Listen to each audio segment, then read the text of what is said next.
야담과 옛날 이야기 가득한 백세야담. 정말 재밌어요. 저처럼 구독과 좋아요 잊지 말고 꼭 눌러주세요. 고을로 가는 길목이 어느새 봄바람으로 가득하였습니다. 마을 어귀에는 개 짖는 소리와 함께 한 낯선 사내가 나타났지요. 차림새를 보아하니 천한 신분도 아닌 것 같은데 바보처럼 멍한 표정을 하고 있는 것이었습니다. 지나가는 사람들은 이 낯선 사내가 매우 불쾌하였지요. 배고프다. 배고파. 분명히 몸은 듬직한 것 같은데 어깨는 기운이 없어 처져 있고 두 눈은 허공만을 헤매며 철없는 어린아이처럼 발을 질질 끄는 것이었습니다. 허름한 도포는 먼지에 절었고 머리도 덥수룩하였지요. 지나가는 아낙네들이 손가락질을 하다가 소스라치게 놀랐습니다. 낯선 사내 입가에 서서히 웃음이 번지는 것이 아니겠어요. 아낙네들은 순간 사내가 괴물로 보여서 주랭랑을 치는 것이었습니다. 장터에서 나무를 다듬던 할머니는 혀를 끌끌 찼습니다. 그 뒤를 따르는 아이들이 사내의 흉내를 내며 놀리는 것이었습니다. 몸은 산처럼 듬직한 사내는 그러거나 말거나 계속 발길을 옮기는 것이었습니다. 허기진 배를 부여잡고 어슬렁어슬렁 걸어다니는 것이었지요. 그러다 동네에서 힘 좀 꽤나 쓰는 사내들이 앞을 가로막았습니다.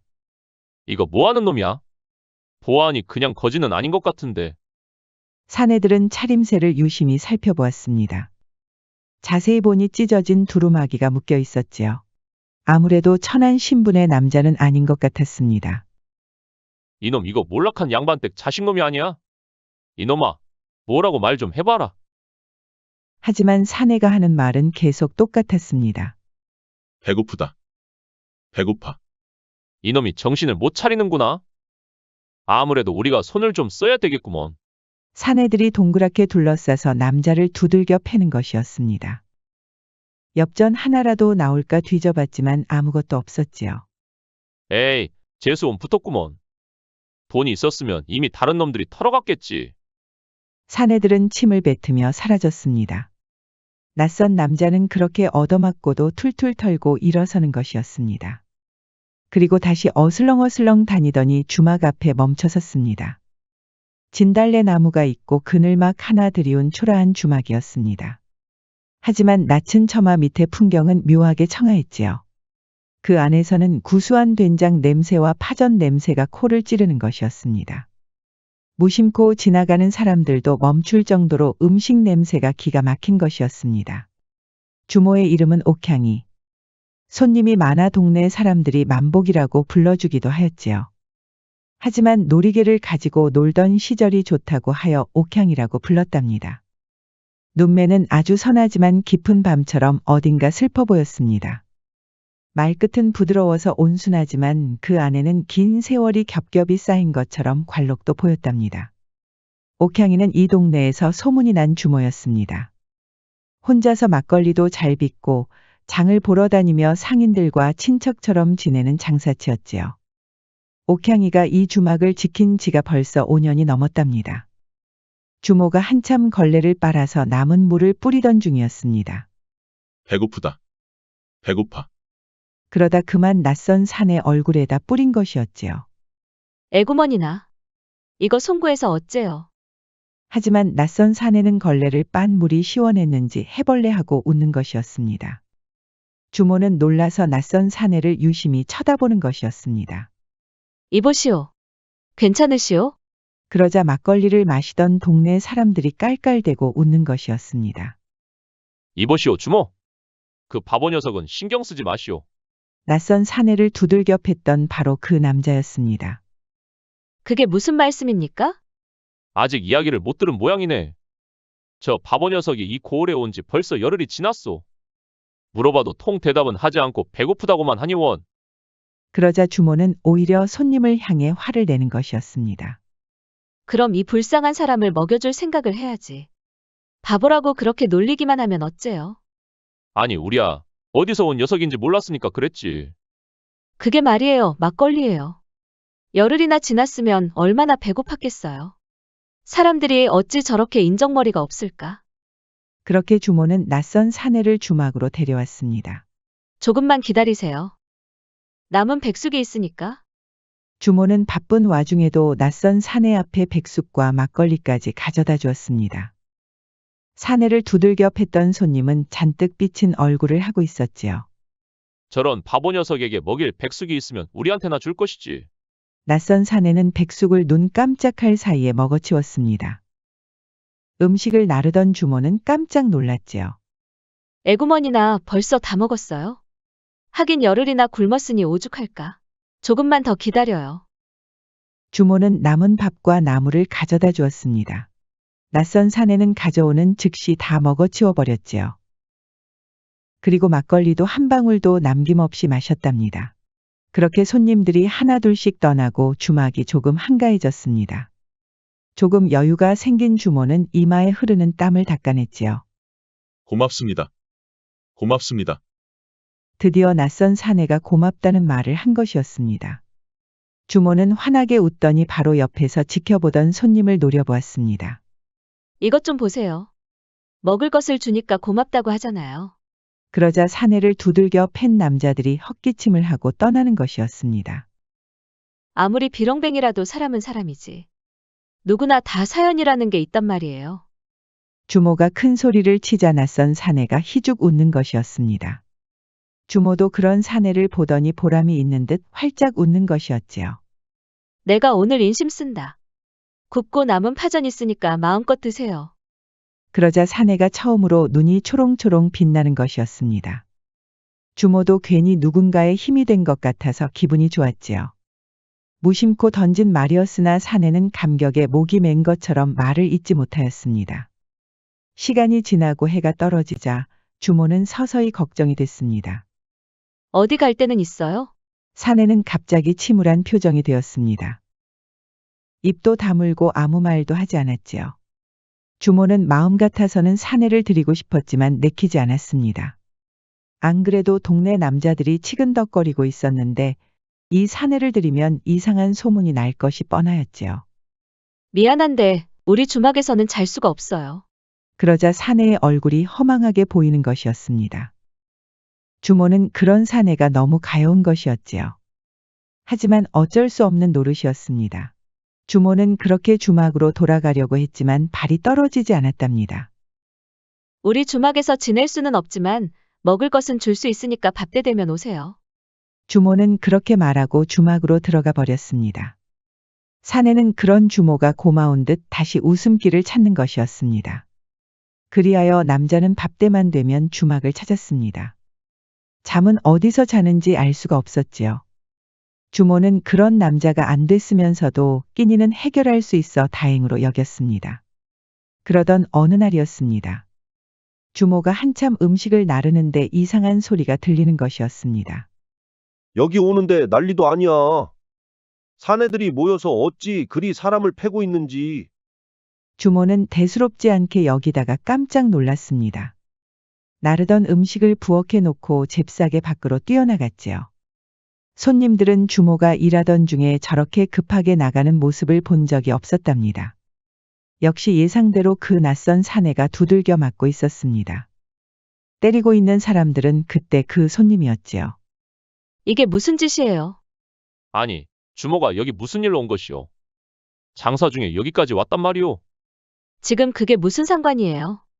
어째서 불쌍한 사람을 이렇게 때리냔 말이에요. 주모가 왜 이리 신경을 쓴단 말이오. 도대체 이해가 안 가네.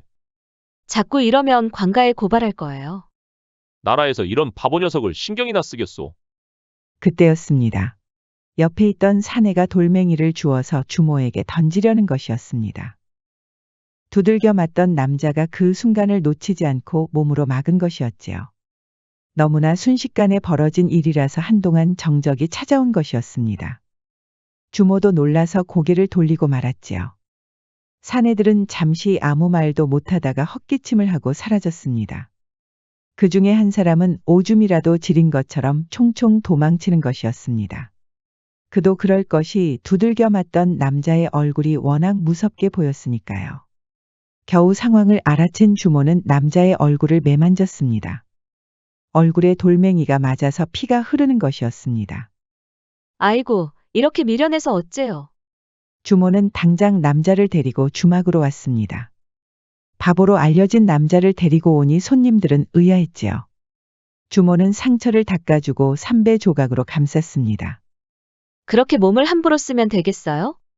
하지만 남자는 대답은 하지 않고 배시시하고 웃는 것이 아니겠어요. 주모는 또 한 번 남자의 거처에 대해 고민할 수밖에 없었습니다. 손님들이 말하는 것처럼 단순한 거지일 수 있는데 왜 이렇게 마음이 쓰이는 것일까요? 주모는 일단 남자가 다쳤다는 핑계로 주막 밖에 있는 창고에 재웠습니다. 손님들이 뭐라고 하면 거지가 갈 곳이 없어서 그런 것이라며 둘러댔지요. 그럴 때마다 주모는 남자에게 미안한 마음이 들었습니다. 그러던 어느 날이었습니다. 주모가 고단한 하루를 마치고 방에서 자고 있었지요. 근데 밖에서 이상한 소리가 들리는 것이었습니다. 곧 그것이 발자국 소리라는 것을 알았을 때는 이미 늦은 것이었지요. 문이 벌컥 열리더니 복면을 한 사내들이 들이닥친 것이었습니다. 당신들은 누구요? 주모가 뭐라고 말할 사이도 없이 보에 끌려 들어갔습니다. 주모는 이것이 말로만 듣던 보쌈이 아닌가 하고 놀란 것이었습니다. 그런데 사내들이 나오려는데 앞을 가로막고 있는 사람이 있었습니다. 주막 밖에 창고에서 자고 있던 남자였지요. 남자는 근엄한 얼굴을 하고 있었습니다. 사내들은 별일 아니라고 생각하고 기습했지만 결과는 정반대였습니다. 사내들이 순식간에 남자의 주먹에 쓰러진 것이었지요. 볼을 어깨에 맨 사내는 무서워서 걸음아 나 살려라 하면서 주랭랑을 치는 것이었습니다. 보에서 나온 주모는 어리둥절하였습니다. 대여섯 명의 사내들이 쓰러져 있고 한가운데의 창고에서 자던 그 남자가 서 있었으니까요. 그날 이후로 주모는 좋은 생각이 났습니다. 이참에 주막을 지키는 머슴을 들이기로 한 것이었지요. 안 그래도 혼자서 일하는 것이 힘들었는데 잘 됐네 그려. 주모는 이제 남자를 부끄러워할 이유가 없었습니다. 당당히 손님들에게 머슴이라고 소개한 것이었지요. 그런데 이름을 짓지 않았네요. 따스한 봄날인 4월에 찾아왔으니 만이라고 하고 12일에 머슴으로 들였으니 복이라고 불러야겠구먼. 그래서 만복이라고 불러야겠네요. 만복이는 활짝 웃었습니다. 드디어 주모와 함께 지낼 수 있었으니까요. 그럼 이제 만복이가 드디어 입을 연 것이었습니다. 주모는 깜짝 놀랐습니다. 그럼 이제 제가 주모의 머슴이 된 것입니까? 주모는 이상하게 눈물이 났습니다. 그럼요. 이제 내 머슴이니까 더는 부끄러워하지 말아요. 먹고 싶은 거 있으면 언제든지 말하고. 이제 잠도 주막 안에서 잘 수 있어요. 만복이는 그날부터 열심히 주막 일을 도왔습니다. 힘이 어찌나 장사인지 통나무도 번쩍번쩍 드는 것이었지요. 그 무거운 소고기를 들고 올 때도 문제가 없었습니다. 주막 앞을 막고 있던 바위도 거뜬히 들어서 던져버리는 것이 아니겠어요. 만복이의 힘은 넘쳤습니다. 물을 길어 오라고 하면 두레박을 통째로 들어오기도 하였지요.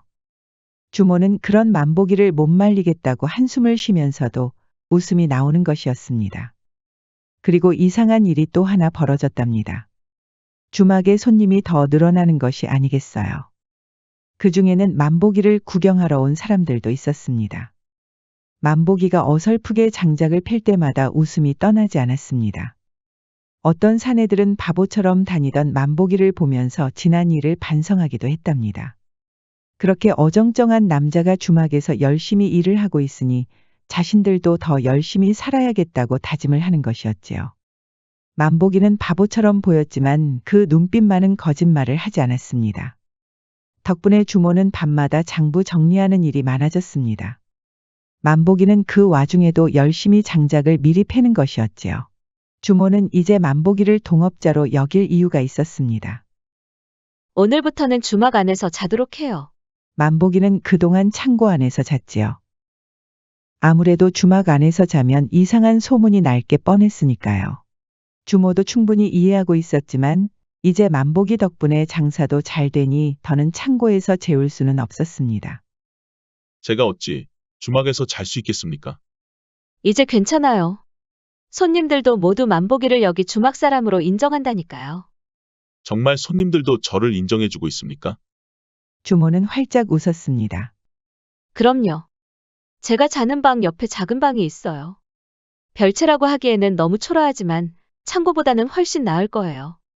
그리하여 만복이는 그날부터 방에서 잘 수 있었답니다. 하지만 주모는 여전히 신경이 쓰였습니다. 곧 있으면 날씨가 추워지기 때문이었지요. 작은 방은 부엌에서 떨어져 있었기 때문에 아궁이의 열기를 받을 수가 없었습니다. 그러던 어느 날이었습니다. 이번에도 모두 자고 있을 새벽에 발자국 소리가 들렸습니다. 복면을 한 사내들이 또 한 번 문을 벌컥 열고 들어오는 것이었습니다. 그런데 이게 무슨 일인지 주모가 은장도를 꺼내고 서 있는 것이 아니겠어요. 채씨댁 아들은 내 말 똑똑히 들으시오. 채씨댁 아들이라니 대체 누구를 말하는 것일까요? 복면을 한 사내들 중에 한 사람이 크게 당황하였습니다. 그러더니 신경질적으로 복면을 벗어버리는 것이었지요.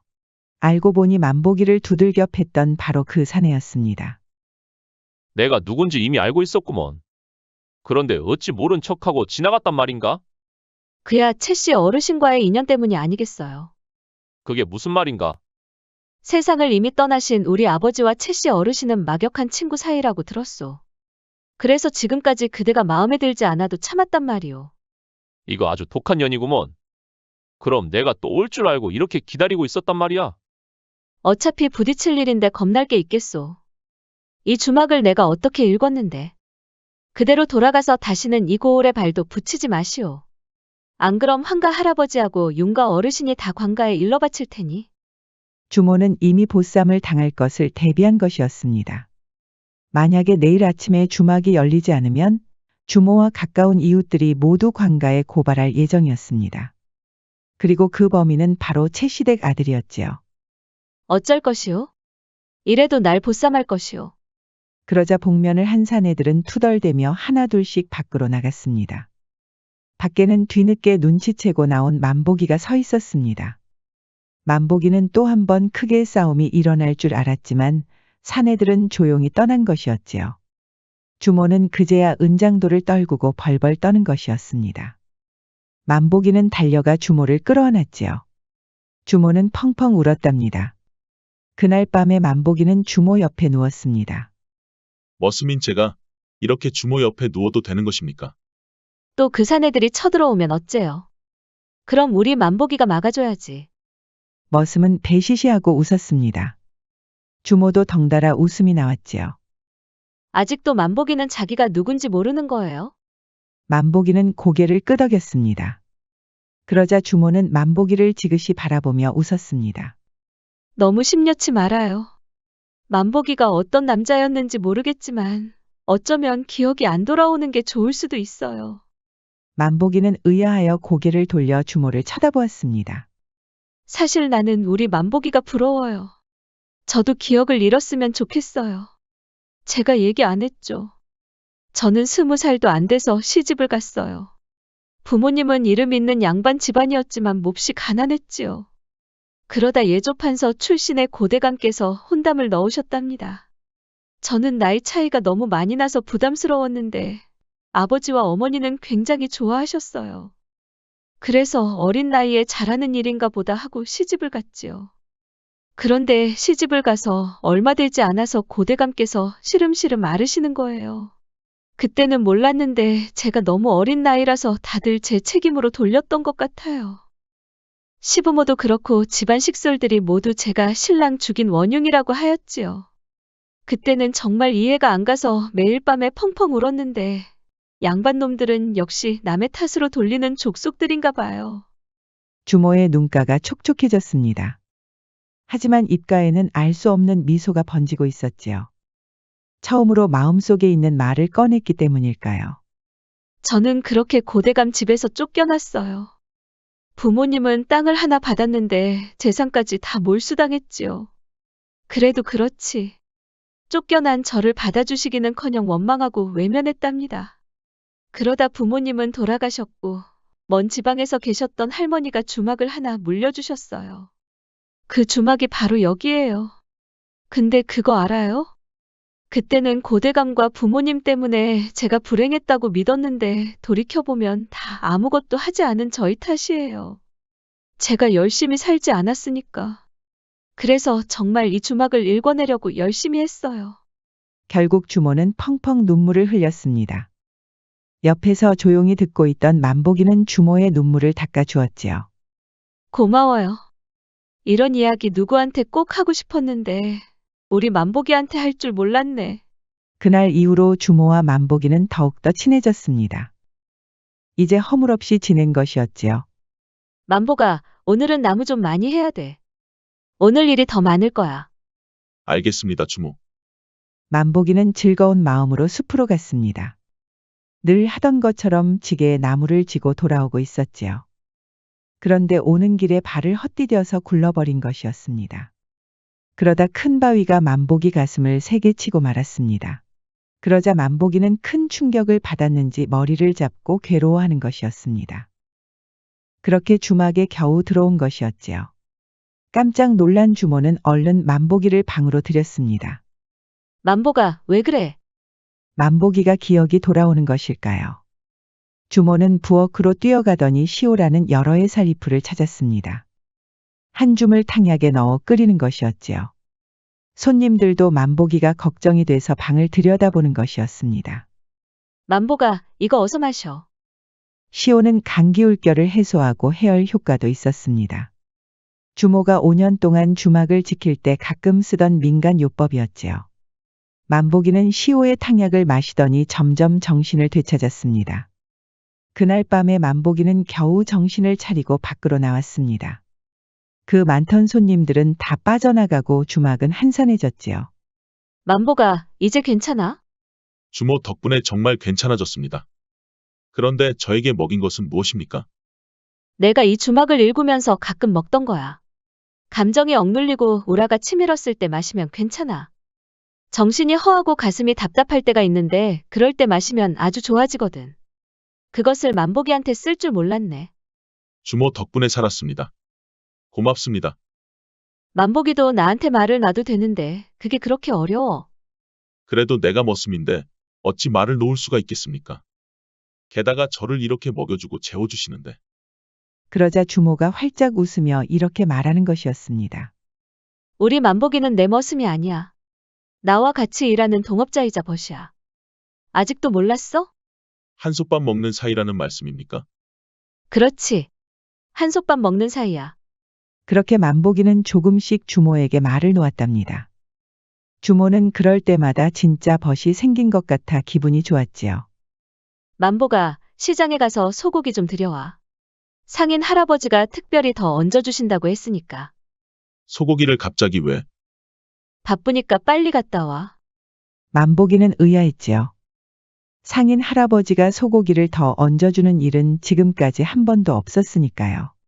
그렇게 만복이는 소고기를 가지고 주막으로 돌아오고 있었습니다. 그런데 복면을 한 사내들이 갑자기 들이닥친 것이었습니다. 너 이놈? 아주 잘 걸렸다. 니놈들은 우리 주모 보쌈하려고 했던 놈들 아니냐? 이놈 봐라. 주모하고 같이 살더니 이제 말수도 늘었네. 우리 처음 볼 때만 해도 배고프다는 말밖에 모르던 놈이. 그래, 너의 그 찰난 기억은 돌아온 것이냐? 용건이나 말해라. 어떻게 너 같은 바보 녀석이 주모하고 같이 산단 말이냐? 어떻게 너처럼 바보 같은 녀석이 고을 사람들에게 칭찬을 받을 수 있냐 이 말이야. 만복이는 어이가 없었지요. 그래서 그거 부러워서 나 붙잡고 한이라도 풀어보려고? 못난 사내들은 이를 갈았습니다. 만복이를 바보라고 놀리는 남자는 주모에게 흑심을 품고 있었지요. 주모가 늘 받아주지 않았는데 갑자기 나타난 거지 차림의 바보와 같이 살고 있다니 얼마나 속이 쓰렸을까요? 나는 도저히 너를 인정할 수가 없어. 그러니 어서 이 고을에서 떠나거라. 좋은 말로 할 때 사내들은 몽둥이를 들고 만복이에게 덤볐습니다. 그런데 이번에는 밧줄을 던지며 만복이의 팔을 묶어 버리려는 것이었습니다. 지난번에 만복이에게 당한 일을 염두에 둔 것이었지요. 만복이는 이리저리 피하며 사내들을 하나둘씩 쓰러뜨렸습니다. 그러다 밧줄 하나가 팔목에 걸렸습니다. 팔 하나를 못 쓰자 다른 밧줄도 날아들었지요. 그렇게 양팔을 못 쓰게 되자 바로 머리에 큰 타격을 받았습니다. 그렇게 만복이는 충격을 받고 쓰러지고 말았습니다. 주모는 바쁜 와중에도 안절부절 못하고 있었습니다. 만복이 얘는 왜 이렇게 안 오는 거야? 손님들이 거의 빠져나가고 조금 한가해지자 주모는 발등에 불이 떨어졌습니다. 아무래도 안 되겠어. 만복이한테 무슨 일이 생긴 게 분명해. 주모는 얼른 주막을 나와 만복이를 찾았습니다. 만복아. 만복아. 상인 할아버지에게 소고기는 샀다고 하는데 오는 길에 무슨 일이 있었는지 너무 걱정이 되는 것이었습니다. 그렇게 해가 떨어질 때까지 찾았지만 만복이는 보이지 않았습니다. 주막으로 돌아와도 만복이는 없었습니다. 주모의 눈에는 어느새 닭똥 같은 눈물이 흘렀습니다. 만복아, 대체 어디로 간 거야? 너 먹이려고 미역국도 준비했단 말이야. 오늘이 네가 날 찾아온 지 딱 1년이 되는 날이야. 너의 생일을 모르니 어쩔 수 없었지. 대체 어디로 간 거야? 상인 할아버지가 소고기를 더 얹으려고 했던 이유는 바로 미역국을 끓이려고 한 것이었지요. 대체 만복이는 어디로 간 것일까요? 만복이가 깨어난 곳은 양반댁의 고급스러운 방이었습니다. 여기가 어디란 말인가? 아이고 도련님. 깨어나셨습니까?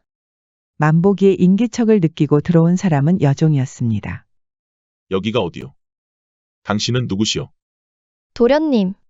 저를 못 알아보시겠습니까? 저 순이옵니다. 지나가던 식솔들이 쓰러진 도련님을 보고 데려온 것이옵니다. 순이라고 하였소. 도련님이 저에게 늘 순하고 착하다고 하였지 않습니까? 정녕 기억을 못 하시는 겁니까? 얼른 대감마님부터 보러 가야겠습니다. 만복이의 손을 잡고 놓아주지 않는 사람은 병조판서 곽대감이었습니다. 아이고 수호야. 그동안 대체 어디에 있었단 말이냐? 만복이의 이름은 수호였지요. 병조판서 곽대감의 아들이자 함경도 일대를 지키던 장군이었지요. 갑자기 쳐들어온 오랑캐들과 전투 중에 머리를 다쳐 기억을 잃은 것이었습니다. 만복이는 안정을 찾으면서 기억도 돌아왔습니다. 자신이 병판의 아들이었으며 수많은 병사를 거느린 장군이었다는 것도 알 수 있었지요. 수호야, 이제 기억이 나느냐? 예, 아버지. 이제 모든 것이 기억이 납니다. 정말 다행이로구나. 근데 그동안 대체 어디 있었던 것이냐? 전투 중에 사라졌다고 하여 얼마나 걱정이 많았는지 모른다. 돌아가신 너의 어머니께 매일 빌고 또 빌었느니라. 제발 우리 수호를 돌려달라고 말이야. 정말 송구합니다, 아버지. 근데 저 역시 그동안 어디 있었는지 도통 기억이 나지 않습니다. 그거 참 신기하구나. 네가 사라진 지가 벌써 1년이 넘었는데 1년 동안 이렇게 몸 상하지 않고 지냈다면 어디서 먹고 자고 살았다는 얘기가 아니더냐. 그러게 말입니다. 어렴풋이 누군가와 산 것 같기는 한데 도통 기억이 나지 않습니다. 기억을 하려고 하면 자꾸 머리가 아파서요. 너무 무리하지 말거라. 이렇게 살아 돌아온 것만으로도 얼마나 다행이란 말이냐. 그보다도 예조판서 대감께서 혼담을 넣었던 일은 기억이 나느냐. 기억하고 있습니다. 연하아 씨는 잘 지내고 계신지요? 연하에게 잘해줘야 한다. 그 아이도 널 얼마나 걱정했는지 몰라. 다른 곳에 혼담을 넣어도 할 말이 없을 터인데 오직 너만을 기다린다고 하였다. 수호는 주모 일을 전혀 기억하지 못하고 연하 생각에 웃음이 나오는 것이었습니다. 그런데 자기도 모르게 배시시하고 웃음이 나오는 것이었지요. 그리고 또 머리가 아픈 것이었습니다. 이상하다. 이 어색한 웃음은 뭐란 말인가? 분명히 누군가한테 이렇게 웃었던 것 같은데. 그렇게 수호는 연하를 만났습니다. 도련님, 이렇게 다시 보게 되니 이루 말할 수 없이 기쁩니다. 낭자도 고생이 많았소. 나 때문에 안 해도 될 고생을 했구려.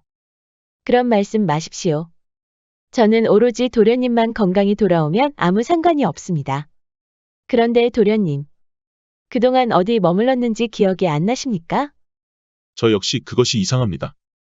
1년 동안 대체 어디에서 먹고 살았는지 생각하려고 하면 자꾸 머리만 아프니 말이오. 그랬군요. 혹시라도 도련님을 보살펴준 사람이 있었는지도 모르겠습니다.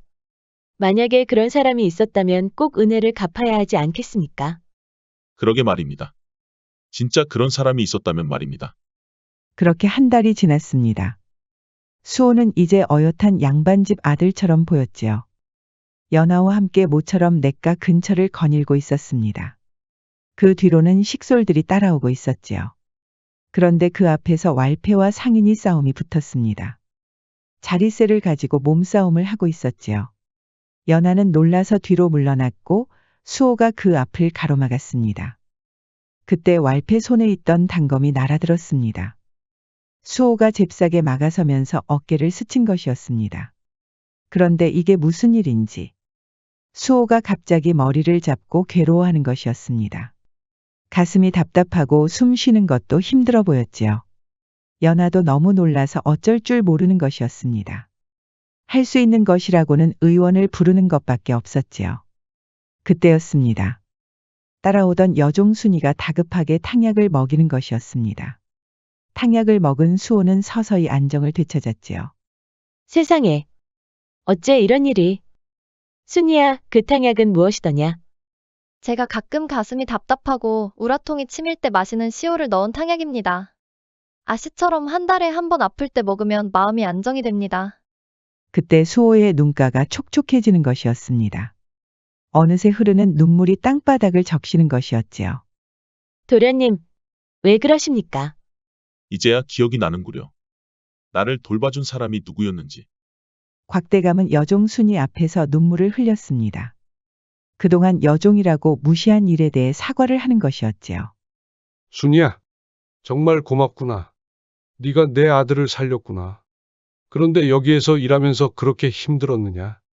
시오를 넣은 탕약을 먹어야 할 정도로 속이 많이 상했더냐? 아닙니다, 대감마님. 제가 다 부족해서 혼이 났던 것이니 괴념치 마십시오. 곽대감은 새삼 순이의 순하고 착한 마음씨에 감동하는 것이었습니다. 순이 덕분에 아들을 돌봐준 사람도 누구였는지 알게 됐지요. 참 다행입니다, 도련님. 순이 덕분에 생명의 은인을 찾게 됐군요. 낭자에게 정말 할 말이 없소. 그동안 날 기다려준 은혜를 이렇게 보답해야 하다니. 아닙니다, 도련님. 저는 늘 도련님이 살아서 돌아온 것만으로도 감사할 따름입니다. 어서 그 주모를 찾아가십시오. 도련님을 얼마나 애타게 기다리고 있겠습니까? 주모는 찾았던 활기를 잃고 일을 하고 있었습니다. 넋을 빼놓고 일하는 것 같아서 손님들도 걱정이 많았지요. 그렇게 1년이 지났습니다. 만보기에게 끓여줄 미역국이 생각이 났지요. 그렇게 또 무심한 하늘만 바라보며 눈물을 흘렸습니다. 그때였습니다. 주막 앞에 늠름한 선비 한 명이 나타났습니다. 주모, 그렇게 울고 있으면 되겠소. 나한테 미역국 끓여줘야지요. 주모는 믿을 수가 없었지요. 이것이 꿈인지 생시인지 도저히 알 수가 없었습니다. 만복이. 그렇소. 나요, 만복이. 어떻게 된 일인지 미역국부터 먹으면서 모두 얘기하겠소. 주모는 펑펑 눈물을 흘리며 수호의 품에 안겼습니다. 지성이면 감천이라는 말이 있지요. 우리 주모처럼 지극한 정성은 하늘도 감동시킬 것입니다. 절절한 사랑이 통하길 바라는 마음으로 오늘의 이야기를 마치겠습니다. 지금까지 백세야담 4번째 이야기였습니다. 백세야담 많이 사랑해주세요. 구독과 좋아요, 알림 설정도 잊지 마시고 꾹 눌러주세요. 애정이 담긴 댓글도 많이 부탁드립니다. 다음은 잠든 총각을 깨워서 집안을 일으킨 한 용감한 여인의 이야기입니다. 서방님을 구하기 위한 여인의 극진한 사랑을 계속 감상해주세요. 백세야담 많은 사랑 부탁드립니다. 옛날 옛적 어느 고을에 몰락한 양반댁이 있었습니다. 문과 출신의 댁과 급제자가 있었던 4대 이상의 양반 가문이었지요. 하지만 과한 혼례와 장례, 뇌물 등으로 가산을 탕진하기 시작했습니다. 역관일에 개입했다가 사기 피해까지 당한 일도 있었지요. 그래서 지금은 아주 초라한 초가집에서 살고 있었습니다. 돛돌은 이미 기울어졌고 기와 위에는 이끼가 눌러앉아 쥐새끼들만 산다고 해도 이상할 것이 없었지요. 하지만 이 집에는 눈에 띄게 곱고 어여쁜 자매가 살고 있었습니다. 언니의 이름은 장서운. 키가 크고 눈매가 깊어 한번 웃으면 고을 아이들조차 입을 다물지 못했습니다. 여동생의 이름은 장소양. 얼굴이 작고 눈이 반짝였습니다. 살갗이 희어 초록 이파리 위에 핀 아침 이슬 같았지요. 두 사람은 모두 고왔지만 어릴 때부터 성격은 확연히 달랐습니다. 언니 서운이는 욕심이 많아서 양보할 줄 몰랐지요. 놀이개를 가지고 동생과 장난을 칠 때도 늘 삐치고 화를 냈답니다. 서운이는 그럴 때마다 부모님 앞에서 응석을 부렸습니다. 동생의 말을 믿고 진짜 서운이라고 지은 것이냐며 떼를 쓰는 것이었지요. 그만큼 두 자매는 자주 싸우면서도 완전히 틀어질 것이 불안해 다시 화해하는 사이였답니다. 그러던 어느 날이었습니다. 먹고 사는 것도 힘든 이 집에 혼담이 들어온 것이었습니다. 그것도 갑부로 알려진 환관애였지요. 어머머. 그럼 우리 이제 먹고 사는 문제 다 해결된 건가요? 경거망동 말거라. 환관에는 이상한 소문이 있어. 무슨 소문이 있다는 거예요? 그 많은 돈을 어디서 벌었는지 아무도 모른다는 것이다. 전란 때 군자금을 우연히 발견했다는 소문도 있고, 몰래 외관과 비밀 거래를 했다는 말도 있어. 완전 흥미로워요, 아버지. 이거사, 무엇이 흥미롭단 말이야? 너는 무섭지도 않느냐? 차라리 죽은 자와 거래를 했다든가, 외딴 산속에서 도깨비에게 방망이를 얻었다는 이야기가 더 재밌을 텐데. 아버지는 고개를 절레절레 저었습니다. 어떻게 저런 녀석이 어미 뱃속에 나왔는고? 그런데 옆에서 듣고 있던 소양이가 조심히 입을 열었습니다. 아버지, 어떻게 돈을 벌었든 우리에게는 그 돈이 필요하지 않습니까? 그야 그렇지만, 소양아, 아무래도 환관에는 마음에 걸린다. 그 집 아들 녀석 얼굴을 본 사람도 별로 없단 말이다. 내가 그래도 양반이지 않느냐? 수소문을 했는데 환관에에 대해 아는 사람들이 별로 없었어. 너무 이상하지 않느냐? 아무렴 어때요, 아버지? 그냥 우리 소양이 보내요. 그래야 땅 하나라도 받지 않겠어요? 너는 좀 가만히 있거라. 아버지, 저는 환관의 아드님에게 시집을 가겠습니다. 소양아, 정말 괜찮겠느냐? 우리 집이 살 방법은 그것밖에 없습니다. 돌아가신 어머니를 볼 면목이 없어 매일 밤에 잠을 못 이뤘답니다. 그러니 아버지, 어서 저를 보내주셔요. 아버지는 그만 두 딸 앞에서 눈물을 흘리고 말았습니다. 그렇게 소양이는 조촐한 혼인을 치르기로 하였습니다. 몰락한 양반댁이라서 축하해주는 사람은 그리 많지 않았지요. 그냥 동네에서 구경하러 온 사람들이었습니다. 그 중에는 뭐 얻어먹을 것이 있을까 하고 찾아온 거지들도 있었답니다. 아버지, 그 무섭게 생긴 환관의 아드님은 언제 오신대요? 언니 서운이가 속삭이자 아버지가 얼굴을 찡그리는 것이었습니다. 못하는 소리가 없구나. 그리고 내가 언제 무섭게 생겼다고 했느냐? 그 얼굴을 본 사람이 없다고 했지. 말을 바로 하거라. 말이 끝나기가 무섭게 소양과 혼인할 남자가 천천히 등장하는 것이었습니다. 그런데 이게 무슨 일인지 멀끔하고 듬직한 남자 한 명이 나온 것이 아니겠어요. 소양이도 놀랐지만 언니 서운이도 입이 벌어질 정도로 깜짝 놀랐지요. 그만큼 환관의 아들이 잘생긴 것이었습니다. 아버지, 저 사람이 환관의 아드님인가 봐요. 근데 너무 잘생겼는데. 아무도 본 사람이 없다고 하셨는데 그거 진짜였어요?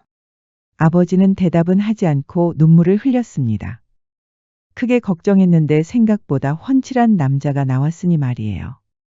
우리 딸 잘 부탁합니다. 아버지는 절이라도 하고 싶은 심정이었습니다. 하지만 사돈 체면에 절은 할 수 없으니 고개만 푹 숙이고 말았지요. 소양이도 이상하게 눈물이 나오는 것이었습니다. 환관애에 대한 소문이 좋지 않아서 내심 걱정이 많았던 것이었습니다. 이제 소양이의 서방님이 될 남자가 수줍게 웃었습니다. 소양이도 모처럼 설렜지요. 해가 저물고 소양이는 신방에서 기다리고 있었습니다. 백주와 편육, 전병과 강정이 정갈하게 차려져 있었고 아들 많이 낳으라는 뜻으로 대추와 밤도 놓여 있었지요. 그 앞에는 촛불이 은은하게 비치고 있었습니다. 소양이는 절로 웃음이 나왔습니다. 그래. 역시 소문은 소문일 뿐이야. 괜히 걱정했구나. 이제 우리 아버지와 언니 잘 사는 일만 남았어. 얼마 가지 않아 문이 열리고 기다리던 서방님이 들어왔습니다. 부인, 오래 기다리셨구려. 아닙니다, 서방님. 잘 차려진 음식을 보느라 시간 가는 줄 몰랐습니다. 말씀도 참 곱게 하시는구려. 듣던 대로 정말 미인이구려. 서방님도 참 수려하십니다. 그러다 그만 소양이가 눈물을 흘리는 것이었습니다. 아니, 부인, 이 좋은 날에 왜 우시는 게요? 송구합니다, 서방님. 실은 여기 오기 전까지 불충을 가득 담고 있었습니다. 불충이라니요. 자세히 말씀해 주시지요. 서방님은 사연을 듣고는 당황하는 기색이 역력하였습니다. 소양이는 그런 서방님의 중정을 눈치채지 못하고 계속 말을 이어갔습니다. 사실 우리 아버지도 꺼리셨습니다. 혼담이 들어온 것만으로도 기뻐할 일이었으나 소문이라는 것이 워낙 무서운지라. 부인 말씀은 충분히 이해하오. 그러니 이제 눈물을 거두시오. 소양이는 겨우 마음을 진정시켰답니다. 이렇게 다시 보니 서방님의 용모는 참 흠잡을 데가 없었습니다. 그럴 때마다 다행이라고 안심하는 것이었지요. 우리 아버지는 과거 시험을 치렀으나 부정입격이라는 이유로 낙방을 하셨소. 억울한 일이었지요. 그래서 세상을 등지시고 농업에 관련한 학문을 닦으셨다오. 선조께서 농업 실패로 소가리를 많이 하셨지요. 그러다 실용적인 서책을 집필하시다가 상단과 비밀 거래를 하였답니다. 아버지께서 집필하신 서책에 세상에 공개되지 않은 기술이 있었지 뭐요. 신분의 제약이 있으셔서 공식적으로 인정은 못 받으셨지만 큰돈을 벌게 되었답니다. 저는 어릴 때 이 사연을 듣고 우리 아버지를 벽촌제호라고 불렀습니다. 벽촌제호라고 하셨습니까? 그렇소이다. 제가 어릴 때 읽은 책에서 본 글자를 제멋대로 합친 것이요. 벽촌에 사는 제왕 정도로 이해하시면 되겠소. 그런 사연이 있었군요. 정말 몰라봬서 송구합니다, 서방님. 이제야 모든 사정을 이해했습니다. 소양이는 또 울음이 터지고 말았습니다. 오늘은 정말 기쁜 날이 아니오. 그러니 그만 우시오, 부인. 그렇게 소양이는 서방님과 함께 꿈 같은 밤을 보냈답니다. 해가 뜨자 소양이는 얼른 부엌으로 갔습니다. 이제 엄연히 환관의 며느리였으니까요. 부엌에는 시어머니가 계셨습니다. 아가야, 벌써 일어났구나. 어머님, 저를 깨우시지 그러셨어요. 아니다, 아가야. 이렇게 휑한 동네에 오느라 네가 고생이 많았구나. 소양이는 또 눈물이 나오려고 하였지요. 어머님도 이렇게 좋은 분이신데 감히 그런 소문에 휘둘린 내가 참 원망스럽구나. 내가 앞으로 진짜 우리 어머니처럼 모실 것이야. 시어머니는 포근한 미소를 지었습니다. 이렇게 내 앞에 있는 것만으로도 이미 효도를 받은 기분이로구나. 너처럼 효심 가득한 아이가 오기를 기다리고 있었단다. 소양이는 눈물을 닦았습니다. 그런데 서방님은 아침 일찍 어디 가셨나요? 그러자 시어머니는 약간 당황하는 눈치였습니다. 그것이 말이다. 아침 일찍 사냥을 나갔단다. 소양이는 서방님이 사냥하는 모습을 상상만 해도 듬직했습니다. 그럼 우리 서방님 드실 밥을 지어야죠. 걱정하지 말거라. 이미 내가 지어놨으니. 어머님께서 벌써 지으셨다니요. 저에게 미리 말씀하시죠. 아니다, 아가야. 어제부터 고생 많았는데 방에 들어가서 푹 쉬고 있거라. 그럼 알아서 들어올 테니. 소양이는 어쩔 수 없이 방에 들어갔습니다. 시어머니가 이미 밥까지 지어 놓았으니 소양이는 사실 딱히 할 일이 없었습니다. 시어머니 말씀대로 그저 방에서 앉아 쉬는 것밖에 없었지요.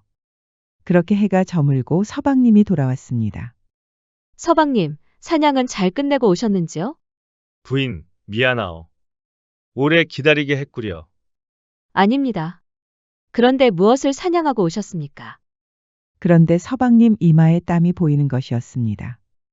소양이는 서방님이 긴장하고 있다는 것을 알 수 있었지요. 꿩을 몇 마리 가져왔어. 그러셨군요. 그런데 입욕을 하지 않으셨나요? 서방님은 또 당황하는 눈치였지요. 뭔가에 들킨 것처럼 이상한 것이었습니다. 내 정신 좀 보시오. 어서 물동이에 데운 물을 부어야겠구려. 제가 도와드리겠습니다, 서방님. 아니오, 부인. 부인은 어제부터 고생이 많았지 않았어. 그러니 어서 쉬시오. 그렇게 서방님은 다급히 나가는 것이었습니다. 지금까지 서방님의 행동이 이상하다는 것은 누구나 알 수 있겠지요. 소양이도 이상하여 밖으로 나가 보았습니다. 그런데 시어머니께서 큰 물동이에 데운 물을 붓고 있는 것이었습니다. 소양이는 당연코 며느리의 몫이라고 여겼지요. 어머님, 제가 하겠습니다. 그런데 이게 무슨 일인지. 시어머니가 화들짝 놀라서 대야를 떨어뜨리지 뭐예요. 옆에 있던 서방님도 기겁을 하는 것이었습니다. 부인, 기척도 없이 그렇게 들어오면 어쩌. 저는 그저 어머님을 도와드리고 싶었던 것뿐인데. 여기 일은 신경 쓰지 마시고 방에 들어가서 쉬시오. 소양이는 서방님의 다그치는 듯한 태도가 이상한 것이었습니다. 대야를 떨어뜨린 시어머니가 벌벌 떨고 있는 것이었지요. 아침에 그렇게 따스하게 대해주시던 시어머니가 맞는지 의아한 것이었습니다. 목욕을 마치고 들어온 서방님은 풀이 죽어 있었습니다. 아까는 걱정을 끼쳐드려 미안하오. 그런 말씀 마소서. 제가 눈치가 없어서 그만. 시어머니 대신 물을 채워드리려고 그런 것뿐입니다. 당연히 저도 알지요. 우리 어머니께서 절 워낙 아끼시느라 그렇소. 아버지께서 편찮으신 뒤로 저희 일을 도맡아 하고 계시지요. 부인이 대신 그 일을 하면 아들을 뺏긴다는 생각을 하고 계신 것 같소. 어쩜 그럴 수가. 그만큼 서방님을 사랑한다는 게 아닙니까? 그렇지. 역시 부인은 이해해 주시는구려. 소양이는 또 울음이 터졌습니다. 부인, 그러지 말고 어서 누웁시다. 오늘 사냥을 하고 왔더니 정말 피곤하구려. 그렇게 소양이는 찜찜한 기분으로 서방님과 하룻밤을 보냈답니다. 그런데 이후에도 이상한 일이 있었습니다. 서방님이 매일같이 나가서 늦은 밤에 들어오는 것이었지요. 시어머니는 그럴 때마다 사냥에 갔다, 친구 집에 놀러 갔다, 아버지 심부름으로 먼 지방으로 갔다 등 둘러대는 느낌이었습니다. 그리고 해가 떨어지면 서방님이 들어오는 것이었지요. 소양이는 하는 일 없이 시간만 흐르니 조금씩 답답해진 것이었습니다. 그러던 어느 날이었습니다. 언니 서운이가 찾아온 것이었지요. 시어머니는 서운이를 따스하게 맞아주었습니다. 소양아, 무슨 일 있니? 안색이 안 좋아. 그게 말이지. 언니는 아버지하고 잘 지내? 당연히 잘 지내지. 땅도 하나 떼어주시고 패백하고 예단도 어마어마하게 주셨지 않니? 아버지도 이제 살이 좀 찌셔서 산책도 자주 다니셔. 다행이다, 언니. 그런데 소양이 얼굴은 여전히 좋지가 않습니다. 너 무슨 일 있구나? 어서 이 언니한테 다 말해. 사연을 들은 서운이는 무릎을 탁 치는 것이었습니다. 역시 그럴 줄 알았지. 왜 그래, 언니? 보나마나 뻔한 거 아니겠니? 두 집 살림하는 거야. 소양이는 도저히 그런 상상을 할 수가 없었습니다. 평소 뺏기는 것도 싫어서 잘 삐치는 언니만이 할 수 있는 상상이었지요. 말도 안 돼, 언니. 시어머니하고 서방님이 얼마나 잘해주시는데. 아버님은 편찮으셔서 말씀을 잘 못하시지만 나한테 세아가 하면서 얼마나 덕담을 해주시는데. 너 서방님이 들어올 때마다 땀을 뻘뻘 흘린다고 하지 않았어? 뻘뻘 흘리는 정도는 아니고 좀 다급해 보인다고 할까. 그러니까 의심이 가는 거지. 두 집 살림하면 얼마나 바쁘시겠니? 소양이는 어이가 없어서 웃음만 나왔습니다. 밤마다 들어오는 서방님이 이상하지만 도저히 그런 심성이라고는 상상도 못하는 것이었지요. 언니가 과한 생각을 하는 거야. 그러지 말고 이 언니하고 따라가 보는 게 어때? 서방님을 미행하자는 거야? 그렇게 나쁘게만 생각하지 말고 너도 답답하니까 이 언니한테도 말하는 거잖아. 그러니까 내일 아침에는 이 언니하고 따라가 보자. 결국 소양이는 언니와 함께 서방님을 따라가기로 했습니다. 그러지 않고서는 궁금해서 잠도 오지 않을 것 같았지요. 그날 밤에도 서방님은 다급한 얼굴로 방으로 들어왔습니다. 최대한 침착해 보이려는 태도 때문에 불안해지는 건 소양이었습니다. 소양이는 그날 밤에 도저히 서방님과 하룻밤을 보낼 수가 없었습니다. 몸이 아프다는 핑계로 서방님 손길을 거부한 셈이었지요. 그렇게 아침이 되자 서방님은 조심스럽게 방을 나갔습니다. 자는 척하던 소양이는 바로 눈을 뜨고 조심스럽게 일어섰지요. 서방님, 제발 아니길 바랍니다. 나갈 채비를 하던 소양이는 시어머니를 향해 절을 올렸습니다. 오늘도 부엌에서 열심히 밥을 짓고 계셨지요. 어머님, 저의 불충을 용서하소서. 그렇게 소양이는 언니와 함께 서방님을 따라갔습니다. 서방님의 발걸음이 빨라지니 소양이와 언니도 마음이 급해졌습니다. 그런데 서방님은 숲속으로 들어갔습니다. 언니의 말대로 두 집 살림이라면 또 다른 기와집으로 들어가야겠지요. 역시 우리 서방님은 두 집 살림을 할 뿐이 아니야. 그런데 소양이와 언니가 도착한 곳은 초가집이었습니다. 이런 숲속에 초가집이 있다는 것도 이상했지요. 아니나 다를까 서방님이 초가집으로 들어가는 것이었습니다. 그리고 얼마 가지 않아 소양이의 시어머니가 나타난 것이었습니다. 그런데 시어머니 손에 큰 보자기가 있는 것이 아니겠어요. 지나갈 때 음식 냄새가 코를 찔렀습니다. 소양이는 직감적으로 보자기 안에 부엌에서 지은 밥과 음식이 있다고 확신했지요. 어머머, 저것 좀 봐. 네 시어머니도 두 집 살림을 한다는 것을 알고 있었어. 그게 무슨 말이야, 언니? 이제야 이해가 된다. 네 서방님은 애초 혼인한 여자가 있었고 너는 첩이었던 거야. 시어머니가 너한테 잘해줬던 건 미안해서 그랬겠지. 네 서방님이 하도 첩을 들여달라고 조르지 않았겠어? 시아버지는 그런 철없는 아들 때문에 드러누웠겠지. 그렇다고 해도 소양이는 도저히 이해할 수가 없었습니다. 어느 누구에게도 볼 수 없는 인자한 미소의 시어머니. 몸이 편찮으신데도 굳이 일어서서 손을 따스하게 잡아주신 시아버지. 그리고 어떻게든 이해를 돕고 사랑해 주려고 하는 서방님.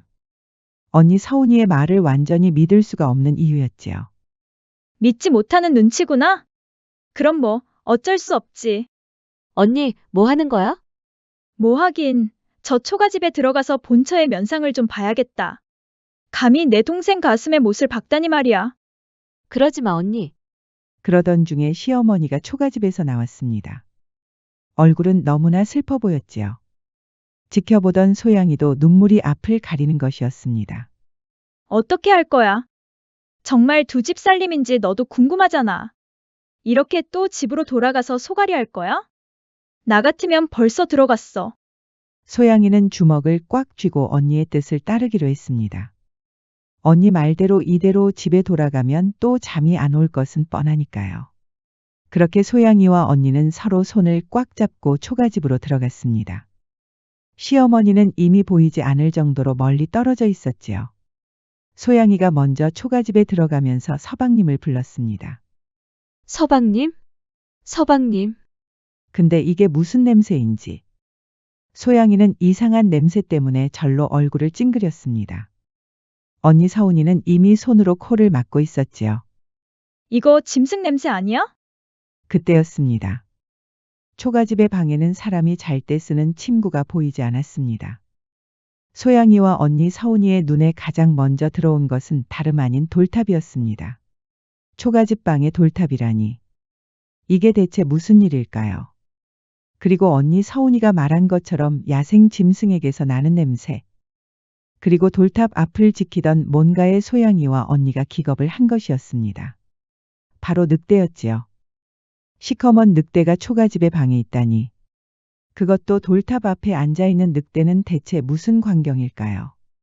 소양이와 언니는 비명을 지르며 밖으로 도망쳤습니다. 언니는 어릴 때부터 발이 빨라서 도망도 잘 다녔지요. 동생인 소양이를 떨구고 도망친 일도 많았습니다. 이번에도 마찬가지네요. 소양이는 그만 발을 헛디뎌 넘어지고 말았습니다. 언니는 그런 소양이는 신경도 못 쓰고 걸음아 나 살려라 하고 주랭랑을 치는 것이었습니다. 소양이는 언니를 불렀지만 야속하게도 돌아올 리가 없었습니다.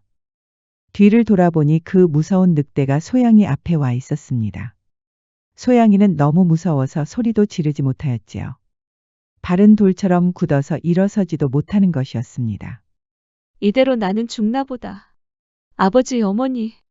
먼저 떠나는 이 불효자를 용서하소서. 그런데 이게 무슨 일인지. 부인, 내 말 들리시오? 소양이는 꿈을 꾸는 것 같았습니다. 이 상황에서 서방님의 목소리가 들린다는 것은 분명히 꿈이겠지요. 순간 소양이는 이게 다 서방님을 의심하다 꾼 악몽이구나 했습니다. 안심하고 눈을 뜨는데 그 늑대가 눈을 동그랗게 뜨고 소양이를 보고 있는 것이 아니겠어요. 부인, 나요. 서방님이요. 소양이는 도저히 믿을 수가 없어 아무 말도 하지 못하고 있었습니다. 늑대는 잠시 망설이더니 한복 한 벌을 보여줬습니다. 서방님이 아침에 입고 나갔던 그 한복이었습니다. 서방님? 그렇소, 부인. 지금까지 말하지 않아서 미안하오. 이게 대체 어떻게 된 일일까요? 사실 서방님의 아버지는 정당하게 돈을 벌었던 것이 아니었답니다. 영구가 힘들던 차의 시골에서 쉬던 시아버지는 산골 농부들과 무녀들, 떠돌이 노인 등의 지식을 빌려서 개발한 것이었지요. 그 사람들은 모두 그 서책과 관련해서 대가라도 얻을 줄 알았답니다. 하지만 시아버지는 철저히 외면하였고 혼자서 모든 돈을 챙겼지요. 거래를 했던 상단에게도 혼자서 모두 개발한 것이라고 거짓말을 한 것이었습니다. 그리하여 산골 농부들과 무녀들, 떠돌이 노인들은 분노하여 무당을 한 명 찾아갔습니다. 무당 역시 시아버지가 괘씸한 것이었지요. 그래서 늑대의 혼이 깃든 저주를 아들에게 내린 것이었습니다. 서방님은 태어날 때는 총명하였지만 사춘기가 되기도 전에 점차 늑대로 변해갔습니다. 서방님의 비밀을 알게 된 머슴과 여종들은 죽거나 먼 타지로 떠났습니다. 시아버지가 손을 쓴 것이었습니다. 그렇게 속을 쓰린 시아버지는 결국 알아놓은 것이었습니다. 서방님은 낮에는 집에 있을 수 없으니 초가집으로 향했습니다. 시어머니는 배가 고픈 아들을 위해 아침부터 일어나서 손수밥을 지은 것이었습니다. 사연을 들은 소양이는 눈물이 흘렀습니다. 정말 미안하오, 부인. 이렇게 저희 정체를 알게 된 이상 더는 부인과 함께할 수 없겠지요. 무슨 말씀을 그리 하십니까, 서방님? 제가 서방님을 얼마나 사랑했는지 아십니까? 정녕 이대로 저에게 떠나라는 말씀이십니까? 처가에 넘긴 땅과 재산은 모두 가지셔도 됩니다. 부인에게도 넉넉히 재산을 챙겨드릴 터이니 그만 저 같은 놈을 잊으시고 떠나십시오. 그럴 수 없습니다, 서방님. 제가 무슨 수를 쓰더라도 서방님을 돌려놓을 겁니다. 서방님을 돌려놓으려는 시도는 많았답니다. 시어머니가 제사도 지내고 무당도 불러보았지만 소용이 없었지요. 무당이 하는 말로는 그 저주가 깊이 내려앉았다는 것입니다. 소양이도 그날 이후로 수소문을 했지만 소용이 없었습니다. 언니 서운이는 펄쩍 뛸 일이었지요. 소양아, 너 제대로 미쳤구나? 어찌 그런 사람이랑 산다는 거야? 난 상상만 해도 소름이 끼친단 말이야. 그런 말 하지 마, 언니. 얼마나 가련해. 서방님의 잘못도 아닌 일로 그런 저주를 받아야 한다니. 그날 이후로 소양이는 매일 밤에 종이에 소원을 적어서 태워 올렸답니다. 비나이다, 비나이다. 부디 우리 서방님의 저주를 풀어주소서. 소양이는 종이가 잘 타지 않거나 그을음이 흩어지면 바로 무당을 불러서 제의를 베풀었답니다. 아무런 말도 안 해주던 무당도 소양이의 정성에 감동하였답니다. 소양이는 무당이 일러준 대로 문전 앞에서 종이를 석장 태우고 소원을 빌었습니다. 비나이다, 비나이다. 부디 우리 서방님의 저주를 풀어주소서. 그렇게 무리하던 소양이는 땀을 흘리다 쓰러지고 말았습니다. 시어머니도 눈물을 흘리며 소양이를 간호하였지요. 이렇게 심성 착한 며느리가 왔는데 아무래도 이대로 떠나보내야겠구나. 하지만 소양이는 포기하지 않았습니다. 다시 종이에 소원을 적고 태워 올렸습니다. 하늘도 소양이의 정성에 감동했을까요? 연기와 그을음이 갑자기 하늘 위로 휙 하고 올라가는 것이 아니겠어요. 이것은 좋은 징조가 아닌가. 그때였습니다. 태우고 올라간 종이가 거짓말처럼 다시 소양이 앞에 나타난 것이었습니다. 종이에는 뚜렷이 적혀 있었습니다. 여기서 두 고개를 넘으면 희한해 보이는 비석이 있느니라. 비석 앞에 초가집으로 들어가면 총각 한 명이 자고 있을 터이니 자고 있는 총각 옆에 있는 구슬을 탕에 넣어 서방에게 먹이거라. 소양이는 두 눈으로 보고도 믿을 수가 없었습니다. 종이는 마지막 글에는 이렇게 쓰여 있었습니다. 너의 앞에 시험과 시련이 기다리고 있을지니. 그렇게 종이는 태워서 사라졌습니다. 소양이는 얼른 떠날 채비를 하였지요. 이것은 분명히 하늘이 준 마지막 기회였습니다. 종이에 적힌 대로 두 고개를 넘었더니 비석이 보였습니다. 비석 주변으로 바위가 박혀 있어 희한하게 보입니다. 여기로구나. 그리고 진짜 비석 앞에 초가집이 하나 있었습니다. 겉으로는 초라하지만 그 주변으로 이상한 기운이 뿜어져 나오는 것 같았지요. 소양이는 천천히 들어갔습니다. 진짜 총각 한 명이 세상 모르고 자고 있는 것이 아니겠어요. 그리고 그 옆에 영롱한 불빛을 내는 구슬이 있었습니다. 이게 대체 뭘까? 너무 아름답구나. 서방님만 아니라면 바로 가져가서 팔고 싶구나. 그럼 많은 돈을 벌겠지. 구슬을 탐낸 소양이는 바로 마음을 고쳐먹었습니다. 아니지, 아니야. 이건 서방님에게 먹여야 할 구슬이야. 소양이는 천천히 총각 옆을 지나갔습니다. 그런데 이게 무슨 일인지. 소양이는 하마터면 비명을 지를 뻔했습니다. 거울에 비친 총각의 다리 사이로 꼬리가 보이는 것이었습니다. 설마, 구미호? 소양이는 벌벌 떨기 시작했습니다. 늑대로 변한 서방님을 만났을 때처럼 발이 굳고 말았지요. 정신 차려야 해. 서방님이 기다리고 있어. 소양이는 눈을 꼭 감고 천천히 움직였습니다. 이마에서 땀이 줄줄 흐르고 있었고 입안은 벌벌 떠느라 달그락거리는 소리까지 들렸답니다. 소양이는 들킬 것이 두려워 숨을 삼키고 또 삼켰습니다. 그렇게 구슬은 소양이의 손에 들어왔습니다. 구슬을 잠시 지켜본 소양이는 그 영롱한 불빛에 또 한 번 빠져들었습니다. 구슬을 훔친 소양이는 천천히 초가집을 나왔지요. 총각은 여전히 자고 있었습니다. 그런데 이게 무슨 일인지. 막 초가집을 나오려는데 총각이 급하게 일어서는 소리가 들리는 것이 아니겠어요. 깜짝 놀란 소양이는 소리를 지르며 밖으로 도망쳤습니다. 언니를 따라갈 때처럼 젖먹던 힘을 짜내서 힘껏 달렸습니다. 한평생 소양이가 이렇게 빨리 달린 적은 없었습니다.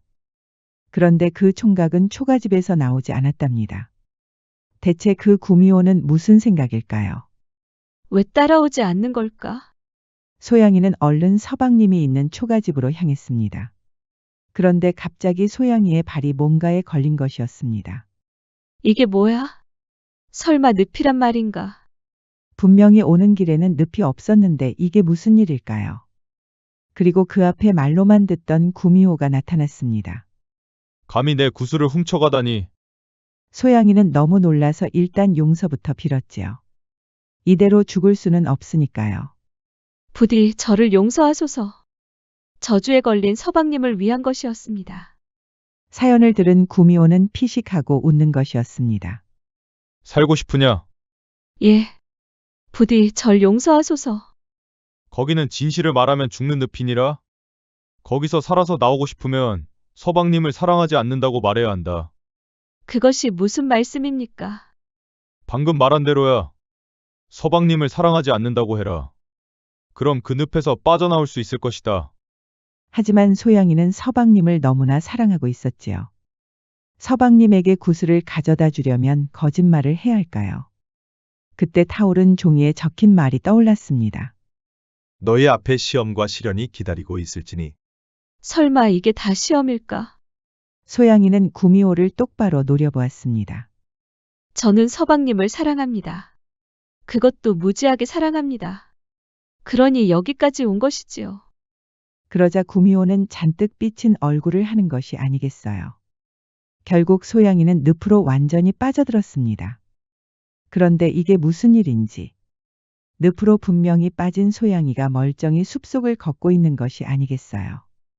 소양이는 자신감을 가지고 다시 한 발 한 발 앞으로 나아갔습니다. 그러다 돌아오면서 넘어온 고개에 거의 도달했습니다. 그런데 그 앞에 그 구미호가 기다리고 있었지요. 저 고개를 넘어서면 너는 모든 기억을 잃을 게야. 그게 무슨 말씀입니까? 저기가 바로 망각의 고개란다. 저기를 넘으면 네가 그토록 사랑하는 서방님을 잃어버린다는 거지. 그래도 그 구슬을 가지고 돌아갈 테냐? 소양이는 다시 불안에 떨었습니다. 분명히 두려울 것이야. 늑대로 변한 남자 구하겠다고 네 기억까지 잃어서야 되겠느냐? 네가 그토록 사랑하는 서방님뿐만 아니라 아버지와 언니까지 모두 알아보지 못하게 될 게야. 그러니 어서 그 구슬을 돌려주고 떠나거라. 하지만 소양이는 묵묵히 고개를 넘었습니다. 구미호가 난리를 쳐도 막을 수 없었지요. 그렇게 고개를 넘은 소양이는 진짜로 기억을 잃은 것이었습니다. 여기가 어디지? 내가 왜 여기에 있는 거야? 소양이는 마치 어린아이처럼 멀뚱히 걷다가 발을 헛디뎌 넘어지고 말았습니다. 앞으로 넘어지면서 머리를 크게 다친 것이었지요. 그리고 한참 꿈을 꾸었습니다. 부인, 왜 쓸데없는 짓을 하는 것이오? 소양이가 서방님과 함께 방에 있는 것이었습니다. 누구시죠?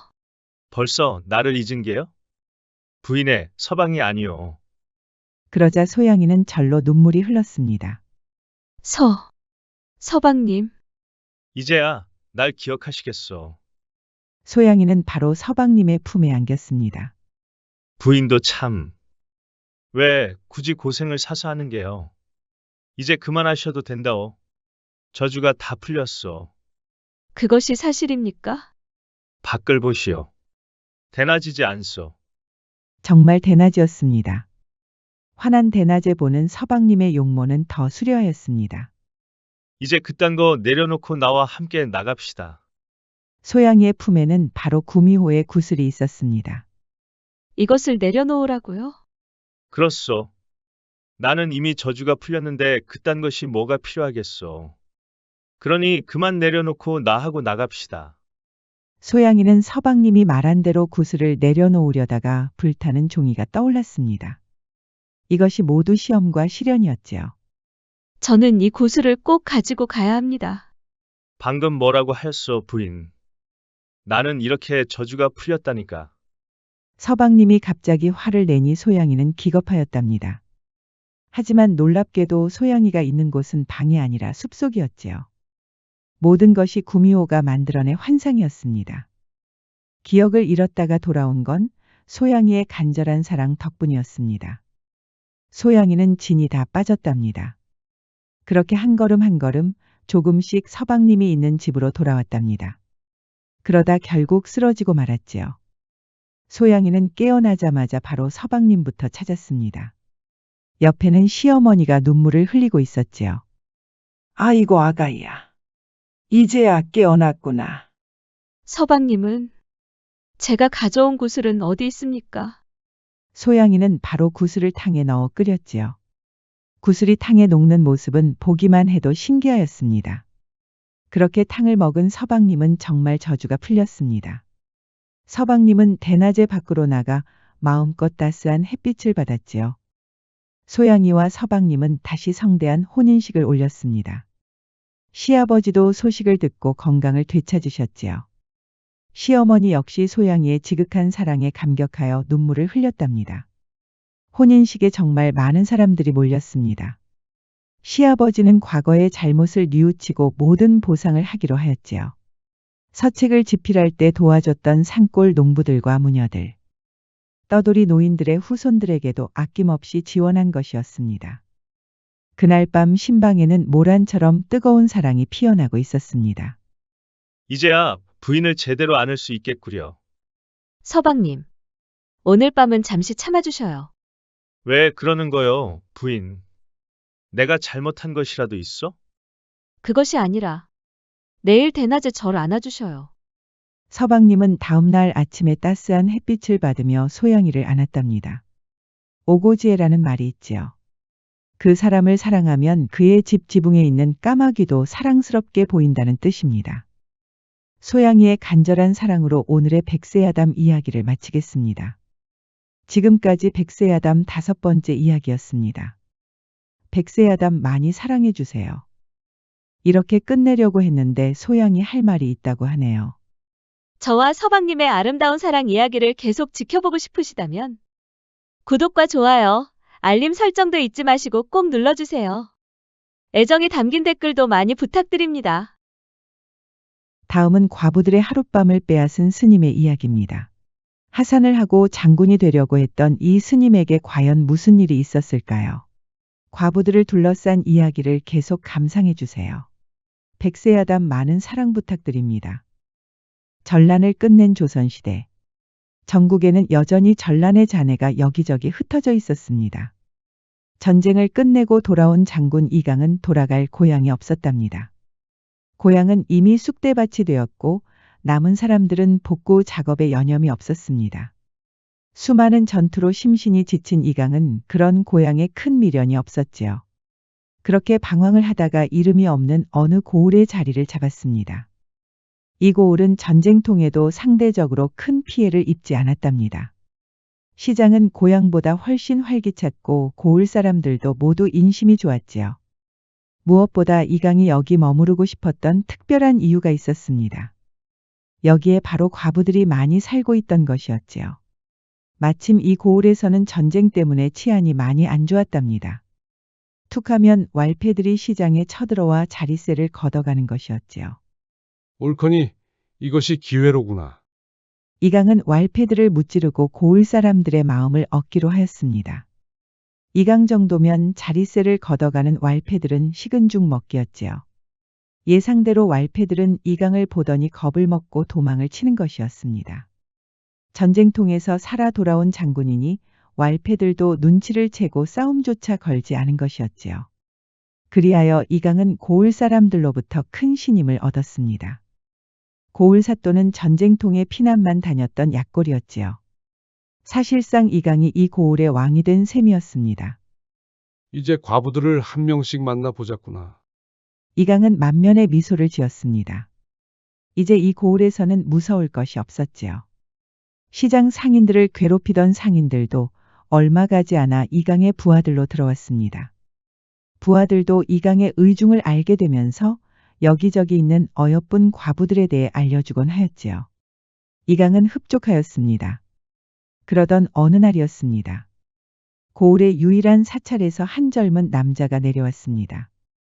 하산을 하고 돌아온 이 남자는 형각.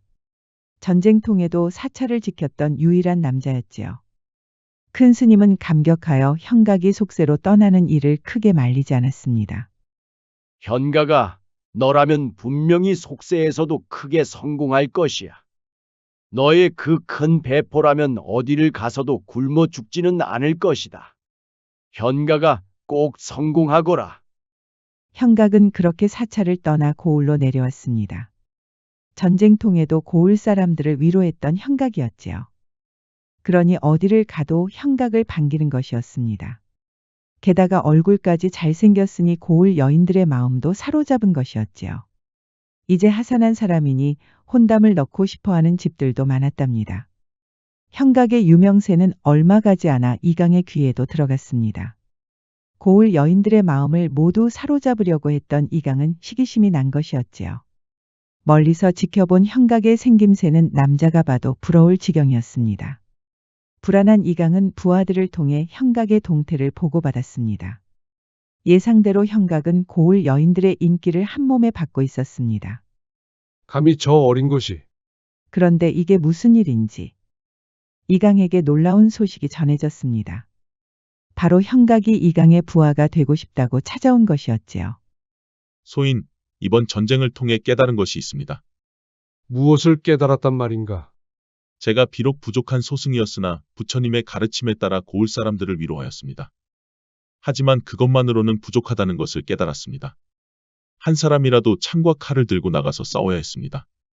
사내로 태어나서 부끄러웠습니다. 늦게라도 저를 병사로 받아주십시오. 이강은 회심의 미소를 지었습니다. 그 열정은 갸륵하긴 하나 나의 병사가 된다는 것은 쉬운 일이 아니다.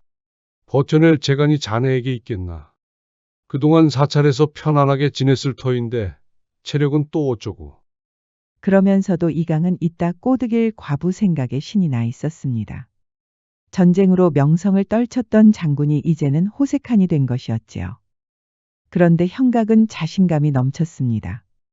그 점은 염려하지 마십시오. 이런 날이 올 것이라고 믿고 충분히 준비했습니다. 형각은 전쟁통에도 체력 단련을 소홀히 하지 않았습니다. 사실 사찰을 지키면서도 고을 사람들의 목숨을 구한 일이 여러 번 있었지요. 형각의 주먹이 생각보다 강했던 것이었습니다. 이강은 형각을 부하로 받아들였습니다. 아주 모질게 굴어서 초장부터 기세를 꺾을 작정이었지요. 새벽부터 기와집 마당 청소를 시키고 머슴들이 해야 할 땔감에다 병사들이 쏘면서 버려진 화살들을 줍는 허드렛 일까지 시키는 것이었습니다. 형각은 당연히 자존심이 상할 수밖에 없었지요. 일부 병사들은 형각을 우습게 여겼습니다. 스님이면 그냥 사찰이나 지킬 것이지 뭐하러 속세에 와서 이런 허드렛 일을 하고 계시나. 너 방금 뭐라고 했어? 형각은 그만 분을 참지 못하고 병사와 몸싸움을 하였습니다. 이강은 옳다구나 하고 형각을 두들겨 패는 것이었습니다. 그러게 이놈아. 사찰이나 지킬 것이지. 속세에 왜 기어들어와서 이 망신을 당하는 게야? 형각은 장군의 훈육이라고 믿었지만 가슴속에 들끓는 분노는 억제할 수가 없었습니다. 이강은 형각이 밖으로 나오지도 못하게 창고 안에 가둬버렸습니다. 그래야 고을 여인들에게 눈독을 들이지 못하니까요. 그만큼 이강이 좁쌀 같은 사람이었지요. 그리고는 어여쁜 과부를 불러서 또 수작을 부리는 것이었습니다. 이러다 이강의 손길을 거치지 않을 과부가 없을 지경이었지요. 형각은 이강의 그런 숨은 이면을 모르고 창고 안에서 마음을 가라앉히고 있었습니다. 이렇게 속세에서 무너지면 안 된다. 이럴 때일수록 큰 스님의 가르침을 잊으면 아니 된다. 하지만 이강의 좁쌀 같은 행동은 거침이 없었습니다. 나중에는 병사들의 심부름까지 시키는 것이었지요. 병사들의 훈련에 쓰일 목도를 깎으라는 것이었습니다. 형각은 참다 못해 한마디 했습니다. 장군, 목도를 만드는 일은 병사가 할 일이 아니지 않습니까? 저도 훈련을 하게 해주십시오. 아직도 정신을 못 차렸구나. 그 흔한 허드렛 일도 못 참아서 병사와 몸싸움을 하였거늘. 그래가지고 무슨 전쟁에 나가겠다는 게냐. 너 그런 정신머리로 나가면 하루도 못 가서 목숨을 잃을 것이다. 형각은 몸싸움을 한 자신이 부끄러웠습니다. 이강의 말이 틀린 것은 아니니까요. 결국 형각은 자존심을 버리고 이강이 시키는 대로 모두 하기로 했습니다. 목도를 열심히 깎았고 땔감도 하라는 대로 계속 팼고 청소도 하라고 하면 다 했지요. 그러던 어느 날이었습니다. 형각이 피곤한 몸을 이끌고 활터 옆을 지나고 있었습니다. 다른 병사들처럼 활을 쏘고 싶어 몸이 근질근질한 것이었습니다. 장군이 절대 허락 없이 화살을 쏘지 말라고 하였는데. 에라 모르겠다. 형각은 참지 못하고 결국 화살을 쐈습니다. 백발백중이었습니다. 이대로 전투에 나가면 백전백승할 기분이었지요. 그런데 그때 이강의 날벼락이 떨어진 것이었습니다. 이놈아. 그새를 못 참고 바로 화살을 쏜단 말이냐? 이강은 또 한 번 형각을 두들겨 팼습니다. 사실 이강이 놓은 덫이었지요. 일부러 활터에 활과 화살을 마련해 놓은 것이었습니다. 두들겨 맞던 형각은 벌떡 일어섰습니다. 장군, 이제 저도 훈련을 시켜주십시오. 하라는 대로 다 하지 않았습니까? 저것을 보십시오. 제가 쏜 화살이 모두 백발백중입니다. 이강이 쳐다보니 진짜 화살이 백발백중이었습니다. 순간 이강은 소름이 끼쳤습니다. 이대로 훈련을 시키면 분명히 자신을 뛰어넘는 장수가 될 것이 뻔해 보였습니다. 이강은 무서웠습니다. 이강은 더 듣지 않고 다시 형각을 창고에 가뒀습니다. 밥도 주지 않는 것이었지요. 그렇게 형각은 초주검이 돼서 연변장을 걷고 있습니다. 주변에는 병사들의 기합 소리가 들렸지요. 이제는 그런 기합 소리도 의미 없는 메아리처럼 들렸답니다. 그날 밤 형각은 이곳을 떠나기로 하였지요. 떠날 채비를 마치고 떠나려는데 이게 대체 무슨 일인지 형각의 눈이 휘둥그레졌습니다. 마침 이강이 머물고 있던 별채를 지나고 있었지요. 그 안에서 이상한 소리가 들리는 것이었습니다. 조심히 들어갔더니 이강과 과부가 같은 방에 있었습니다. 과부의 수줍어하는 웃음소리는 심신이 지친 이강마저 녹일 정도였지요. 저게 대체 무슨 짓이란 말인가?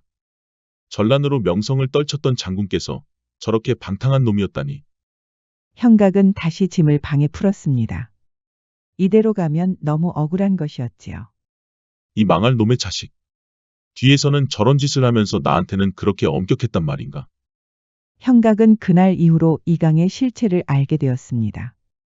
알고 보니 고을의 과부들이라는 과부들은 모두 만나고 다녔지요. 이강의 부하들도 얼굴 반반한 과부에게 매일 접근한 것이었습니다. 화가 난 형각은 주막에서 술을 퍼마셨습니다. 나쁜 놈의 자식. 감히 나와 같은 정승에게 이런 불경한 짓을 하다니. 너 같은 놈 때문에 나에게 이런 업보가 생기다니. 그때 열심히 음식을 나르던 주모가 형각 앞에 넘어지고 말았습니다. 아이고, 총각 미안해요. 너무 바쁜지라. 그러다 형각과 주모가 눈이 맞았습니다. 주모는 얼굴이 새빨개졌지요. 이제 보니 형각 총각이 아니신가? 어찌 이렇게 혼자서 술을 퍼마시고 계신가? 주모가 상관할 바가 아니오. 이보시오, 형각 총각. 너무 과음하지 말고 이따 나랑 같이 마시지. 나도 오늘 술이 좀 받을 것 같으니. 손님들이 나가고 형각은 주모와 술잔을 기울였습니다. 주모는 무슨 일로 그리 술이 당기시나. 어젯밤에 관심이 있는 사내가 날 부르지 않겠어. 그래서 옳다구나 하고 찾아갔지. 과부가 된 이후로 그렇게 뜨거운 밤을 보낸 건 처음이었지. 그런데 그날 이후로 통 연락이 없다네. 어떤 놈이 그런 짓을 한단 말이오. 형각은 물어본 순간 누군가가 머릿속을 스쳤습니다. 그리고 그 예감은 틀리지 않았지요. 이강 장군이지. 이 고을의 과부가 어디 한둘이요. 다들 들어보면 이강 장군한테 몸을 맡기고 싶다고 난리요. 형각은 또 한 번 분노하고 말았습니다. 이 방탕한 놈. 대체 어디까지 손을 댄 것이야. 그때 주모가 형각의 손을 잡는 것이었습니다. 이보시오, 형각 총각.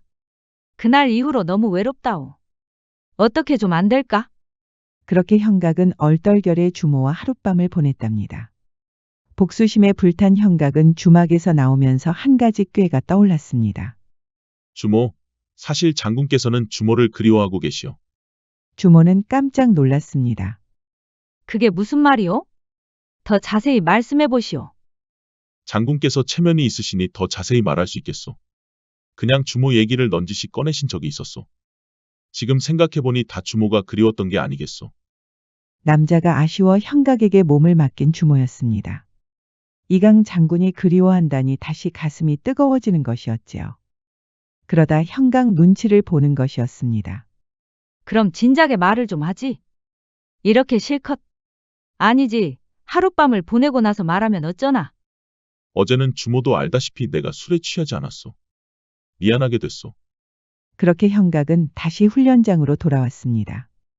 그리고는 이강 앞에 이렇게 말하는 것이었습니다. 장군, 얼마 전에 아랫동네에 사는 김씨댁에서 장군 말씀을 했다고 하더이다. 방금 누구라고 하였느냐? 김씨댁이라고 하였느냐? 김 씨는 얼마 전에 이 고을로 이사를 온 과부였습니다.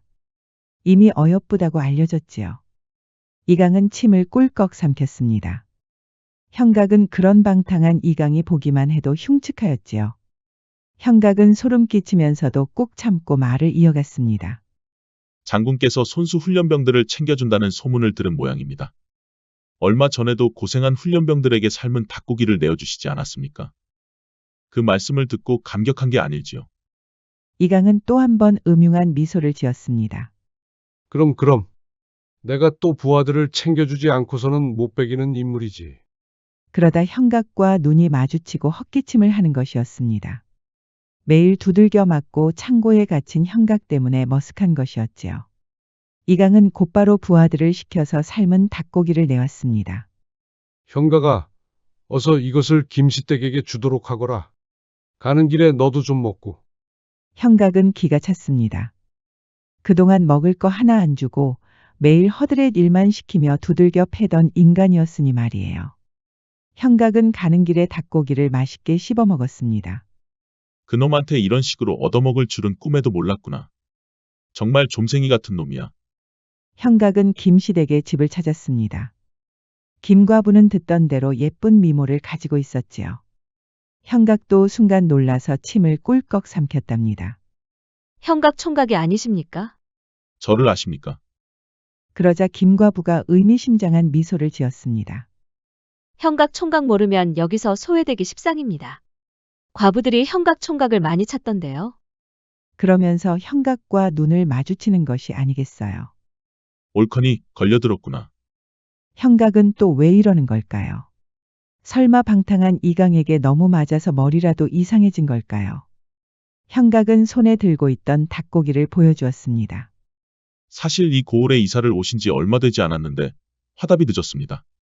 김과부는 닭고기를 보더니 씩 하고 웃는 것이 아니겠어요. 이게 다 무엇입니까? 설마 저를 위해서 이렇게 만들어 온 것입니까? 그렇다마다요. 이렇게 형각은 거짓말쟁이가 되어가는 걸까요? 저 역시 이 고을을 지키는 병사가 아닙니까? 전쟁통에 깨달은 것이 많았답니다. 김과부는 형각이 하산한 이야기를 듣고 크게 감탄하는 것이었습니다. 속세에 들어오신 연유가 단지 전쟁 때문이었습니까? 형각은 김과부의 의중을 알아챘지요. 물론 저 역시 여인을 안고 싶답니다. 그런데 저를 알아주는 여인이 없으니 설마 그럴 리가요. 이렇게 번듯한 총각한테 여인들이 눈길을 안 주다니. 모두 눈이 어떻게 된 모양이네. 김과부는 수줍은 미소를 지었습니다. 하지만 형각은 급할 이유가 없었습니다. 이미 김과부 마음을 빼앗았다고 자신하는 것이었지요. 형각은 이강에게 돌아가 이렇게 말했습니다. 김씨댁에서 감사 말씀 전하셨습니다. 어찌 이리 음식 솜씨가 좋으냐며 좋아하더이다. 이강은 뛸 듯이 기뻐하는 것이었습니다. 그렇구나. 그럼 이 이강 장군을 뵈러 한번 찾아오시라고 하지 않았느냐? 저도 그 말씀을 넌지시 꺼냈습니다만 아무래도 고을에 오신 지 얼마 되지 않았고 과부의 몸이라서 조심스러울 수밖에 없지 않겠습니까? 그러니 장군께서 보양식을 좀 더 챙겨주시는 것이 어떻습니까? 그러자 이강은 다시 부하들을 불렀습니다. 이번에는 장조림과 소고기 묵국까지 만들었지요. 형각은 김과부에게 줘야 할 장조림을 맛있게 먹고 쾌재를 불렀습니다. 덕분에 아주 맛있게 먹는구나 이놈아. 형각은 이강 논리는 재미에 푹 빠진 것이었습니다. 김과부는 장조림과 소고기 묵국에 놀라고 말았지요. 장조림은 형각이 너무 많이 먹어서 소분하였답니다. 어머 어쩜. 형각 총각은 어찌 이리 음식 솜씨가 좋단 말입니까? 사실 사찰에 있을 때 음식 솜씨가 많이 들었답니다. 또 거짓말. 형각은 사찰에 있을 때 밥만 열심히 지었답니다. 요리 실력이 너무 없어서 큰 스님한테 많이 혼났지요. 어쩔 때는 큰 스님이 부엌을 드나들 정도였습니다. 김과부는 그런 사정도 모르고 형각에게 계속 호감이 생기는 것이었습니다. 오늘은 맛있게 드시는 것을 보고 가야겠습니다. 제가 이 장조림과 소고기 묵굿을 먹는 것을 보시겠다고요? 어째서요? 이강 장군께서 꼭 보고 오라고 하셨습니다. 그래도 고을에 새로 오신 분에게 드리는 화답인데 마땅히 음식이 입맛에 맞는지 확인하라고 하셨습니다. 전에 주셨던 닭고기도 정말 맛있게 먹었습니다. 이번 것도 당연히 맛있겠지요. 김과부는 수줍은 미소를 지으며 음식을 입에 넣었지요. 형각은 김과부의 기품 있는 자세 하나하나에 넋이 나갈 정도였습니다. 이대로 가지 않고 김과부를 안고 싶었지요. 김과부도 눈치를 챘을까요? 여종을 불러서 전통주 하나를 내오는 것이 아니겠어요. 손님을 이대로 돌려보내드리는 것은 예의가 아닌 것 같습니다. 그러니 어서 받으시지요. 술을 마셨다고 하면 장군님께서 별로 안 좋아하실 겁니다. 제가 드렸다고 하면 오히려 좋아하실 겁니다. 그렇게 형각은 술을 한 모금씩 마시기 시작했습니다. 김과부도 한 잔씩 들어가더니 점점 얼굴이 빨개지는 것이 아니겠어요.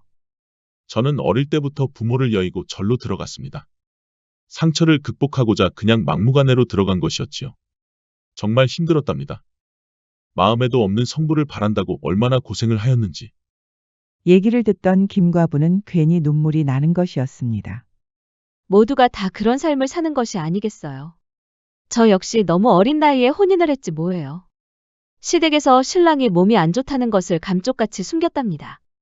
저는 신랑 품에 제대로 안겨보지도 못하고 혼자가 되었지요. 김씨댁의 이야기를 듣고 보니 저와 비슷한 아픔이 있으신 것 같습니다. 서로 원치 않는 삶을 살다가 여기까지 온 것 같습니다. 그러니 서로 위로도 할 수 있지 않겠습니까? 형각 총각. 지금 그 말은 형각은 자기도 모르게 김과부의 얼굴에 손이 가고 말았습니다. 피부가 어찌나 고운지 형각은 그만 충동적으로 김과부를 안고 말았지요. 김과부는 놀랐지만 형각의 옷자락을 쥐던 손에 힘이 서서히 풀리는 것이었습니다. 결국 김과부도 자세를 바로 하고 형각의 품에 안겼습니다. 형각은 이강 몰래 과부들을 탐하니 아주 꿀맛이었습니다. 세상에 속세가 이렇게 재미가 있었다니. 하루빨리 하산을 할 걸 그랬구나. 그동안 큰 스님 눈치를 보느라 장꾀도 부리지 않았던 형각이었지요. 역시 장꾀의 맛이란. 형각은 그렇게 김과부의 하룻밤도 빼앗았습니다. 죄 없는 과부를 속였다는 죄책감은 온데간데 없었지요. 그런데 이게 무슨 일인지. 다음 날 아침에 형각의 미간을 찌푸리게 하는 일이 있었습니다. 바로 이강의 목소리였지요. 형각은 깜짝 놀랐습니다. 김과부는 여전히 새근새근 자고 있었습니다. 이강이 이른 시간에 김과부를 찾은 것이었습니다. 이강의 쩌렁쩌렁한 목소리가 울려 퍼졌습니다. 그러니 김과부도 깰 수밖에 없었지요. 형각은 당황할 수밖에 없었습니다. 지금 이대로 이강과 김과부가 만나면 본인이 했던 거짓말이 모두 들통이 날 테니까요. 형각이 그렇게 안절부절 못하는 중에 이강이 집으로 들어왔습니다. 김과부의 허락도 없는데 막무가내로 들어온 것이었습니다. 그때 김과부가 깨어난 것이었지요. 지금 누가 온 겁니까? 이강 장군입니다. 김과부는 깜짝 놀랐지요. 얼른 옷부터 입어야 하니까요. 수세에 몰린 형각은 김과부의 손을 덥석 잡았습니다. 대체 형각은 무슨 생각일까요? 김과부는 마당으로 나와 이강과 만났습니다. 이제야 김시댁을 만나 뵙는군요. 저 역시 명성이 드높은 이강 장군을 뵙게 돼서 반갑습니다. 그런데 어인일로 오셨는지. 그야 제가 보내드린 닭고기와 그리고 그 뭐더라. 좁쌀 같은 이강은 자기가 보내준 음식도 제대로 기억 못하고 있었지요. 하루빨리 김시댁을 안고 싶은 마음뿐이었습니다. 장조림과 소고기 묵국 말씀이십니까? 맞습니다. 그거는 잘 드셨는지 궁금하여 이렇게 이른 아침에 한 걸음으로 달려왔소. 김과부는 미소를 짓더니 이렇게 말하는 것이었습니다. 형각 총각을 통해서 잘 받았습니다. 장군 음식 솜씨가 소문대로더군요. 이게 대체 무슨 일일까요? 사실 형각은 자신이 살기 위해 이강을 이용한 것이었습니다. 사실 김시댁에게 못한 말이 있습니다. 사실 이강 장군은 김시댁이 아는 그런 사내가 아니오. 이 고을 과부들 중에 그놈의 손길을 거치지 않은 여인이 없을 정도라오. 사연을 들은 김과부는 기겁하는 것이었습니다. 제가 드렸던 음식들은 사실 제가 한 것이 아닙니다. 속여서 송구합니다. 김시댁이 이강 장군의 또 다른 희생양이 되는 것을 원치 않았소. 그래서 제가 바보같이 이런 짓을. 김과부는 이미 형각에게 마음을 빼앗겼지요. 하룻밤을 보냈으니 이제 형각의 여인이라고 믿은 것이었습니다. 그리하여 형각의 뜻대로 이강을 속이기로 한 것이었지요. 장군께 감사의 뜻으로 식사를 대접하고 싶습니다. 이강은 그런 일도 모르고 옳다구나 하고 좋아하는 것이었습니다. 쇠뿔도 당김에 빼라고 바로 오늘 밤은 어떻소? 저야 좋지요. 김과부는 그날 밤에 이강의 집을 찾았습니다. 이강은 부하들을 재촉하여 더 푸짐한 음식을 내왔습니다. 장군께서 그토록 부하들을 아끼신다고 하던데 한번 확인할 수 있는지요? 이강은 당황하였습니다. 사실 이강에게 모진 훈련을 받던 터라 다들 지쳐 있었지요. 사실 이강은 질투심과 시기심이 많아서 자기보다 잘났거나 잘생긴 사내만 보면 괴롭히는 것이었습니다. 형각만 피해자가 아니었지요. 김과부는 눈치를 채고 이렇게 말하였습니다. 제가 자주 마시는 전통주를 가져왔습니다. 한잔하시죠. 그렇게 이강은 김과부가 주는 술을 홀짝홀짝 마시더니 금방 취하는 것이었습니다. 그러니 김과부를 안고 싶은 욕심이 그득한 것이었지요. 장군은 멀리서 봐도 장부의 기운이 느껴지더이다. 가까이서 보니 어깨와 가슴이 아주 우람하십니다. 이강은 도저히 참을 수가 없었습니다. 그 못된 손버릇이 다시 나온 것이었지요. 그런데 김과부는 이강의 손길을 거부하지 않는 것이었습니다. 대체 김과부는 무슨 생각일까요? 그렇게 하룻밤이 지나고 이강이 깨어났습니다. 그런데 이게 무슨 일인지. 이강 옆에 아무도 없는 것이었습니다. 분명히 어젯밤에 김과부를 안고 누웠는데 말이에요. 그런데 옆에 웬 종이가 있는 것이었습니다. 장군이시여. 이 몸은 장군의 것이 아닙니다. 장군의 과오를 거울처럼 비치고자 했을 뿐입니다. 이 고을의 많은 여인들이 장군의 욕망에 무너졌다고 들었습니다. 저는 그 고통의 끝자락에서 왔답니다. 부디 부끄러운 줄 아신다면 이 고을에서 떠나 남은 생을 자성하고 사십시오. 이강은 화들짝 놀라고 말았습니다. 그런데 이게 또 무슨 일인지 밖에서 여인들이 싸우는 소리가 들리는 것이었습니다. 밖으로 나가보니 주막 주모와 옆 동네에 사는 과부가 몸싸움을 하는 것이 아니겠어요. 알고 보니 서로 이강을 질투하느라 싸움이 난 것이었습니다. 이것도 모두 형각의 계략이었답니다. 주모에게 이강이 그리웠다고 말한 일을 기억하실 겁니다. 사실 주모뿐만 아니라 다른 과부에게도 찾아가 이강이 그리워한다고 말해준 것이었지요. 그러니 이강에게 마음을 품은 과부들이 서로 안 좋은 감정이 쌓여가고 있었습니다. 그렇게 이강의 평판은 급속도로 나빠졌답니다. 김과부가 이사를 간 것도 모두 이강 때문이라는 말이 떠돌았지요. 이강은 좌절하고 말았습니다. 훈련병들도 모두 낯뜨거워서 연병장에 아무도 오지 않았답니다. 불만이 있던 훈련병들은 칼과 창을 던져버리고 나왔습니다. 이강은 활터 앞에서 펑펑 울고 있었습니다. 그때 형각이 나타났습니다. 장군, 그동안 그렇게 절 괴롭히시더니 아주 꼴 좋습니다. 이강은 고개를 들지 못했습니다.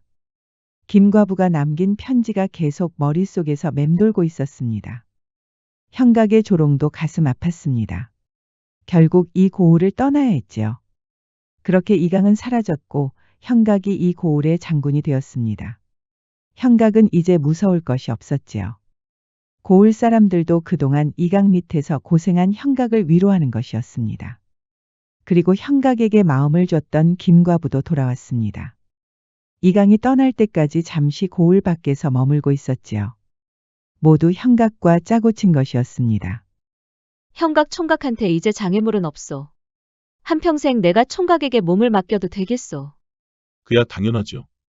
이제 김시댁은 나만 믿고 계시오. 그렇게 김시댁은 형각 품에 안겼습니다. 형각은 눈치도 보지 않고 김시댁 집에 드나들었습니다. 낮에는 병사들을 훈련시키고 밤에는 김시댁에 몰래 갔지요. 그렇게 1년이 지났습니다. 거만해진 형각은 훈련병에게 점점 모질게 굴었지요. 지쳐서 나가 떨어진 사람도 있었고 형각에게 분노해서 창과 칼을 던져버린 사람도 있었습니다. 그리고 형각에 대한 나쁜 소문이 돌기 시작했습니다. 형각이 고을 과부들을 건드리고 있다는 소문이었지요. 김시댁은 도저히 믿을 수가 없었습니다. 이강 장군이 떠난 지가 언제라고. 아닐 거야. 설마 형각이 이강처럼 그런 짓을 하다니. 하지만 불길한 예감은 맞아떨어지고 말았습니다. 이강을 쫓아내기 위해 장꾀를 부리다가 자기도 물들어버린 것이었지요. 오히려 이강보다 더 방탕한 행동도 서슴지 않았답니다. 이강의 손길을 거치지 않은 과부가 없을 정도였지요. 고을 밖에서 평생 반성하기로 했던 이강의 귀에도 들어간 것이었습니다. 이강은 분노하여 1년 만에 고을로 돌아왔습니다. 사람들은 이강을 보고 화들짝 놀랐지요. 이강과 제외한 형각은 우쭐했습니다. 아이러니하게도 이곳이 바로 이강과 형각이 처음 만났던 그 장소였습니다. 이제 일반 백성이 되신 양반이 여기는 무슨 일로 오셨소? 이놈이, 정녕 니놈이 한 짓을 모르겠느냐? 그것이 뭐라고 이렇게 호들갑이오? 그리고 고을 밖으로 나가서 평생 반성하신다는 양반이 무슨 낯짝으로 다시 돌아온 게요? 이놈이 아주 기고만장이로구나. 니놈 말대로 명성을 떨쳤던 장군으로서 한평생 반성할 마음을 갖췄느니라. 그동안 나의 과오를 되새기며 눈물도 많이 흘렸지. 이 고을에서 내가 쌓은 업적이 모두 무너져 내렸으니 얼마나 허망하단 말이냐.